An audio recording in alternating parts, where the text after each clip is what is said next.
মৃত্যুর 10 মিনিট আগেও ঠিক এইভাবে সবাইকে পানি বিতরণ করছিল মুগ্ধ। হ্যাঁ, বলছিলাম কোটা আন্দোলনের শহীদ মীর মুগ্ধের কথা। মীর মুগ্ধ তার জন্মস্থান ঢাকার উত্তরায়। তিনি খুলনা বিশ্ববিদ্যালয় থেকে অনার্স কমপ্লিট করেছেন।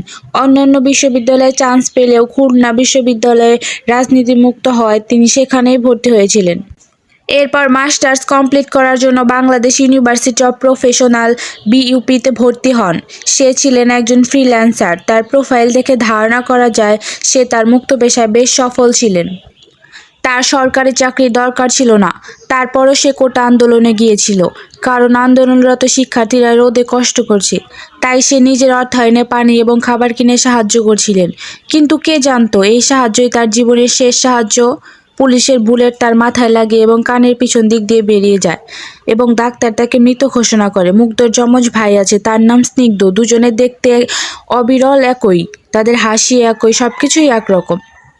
যমজ ভাইকে হারিয়ে ভীষণ কষ্টে আছেন স্নিগ্ধ। তার নামের মতোই তিনি সবসময় মুগ্ধতা ছড়িয়েছেন সবার মধ্যে। তবে দুঃখজনক হলেও সত্যি যে এই মুগ্ধ আর কোনোদিনও আমাদের মাঝে মুগ্ধতা ছড়াবে না।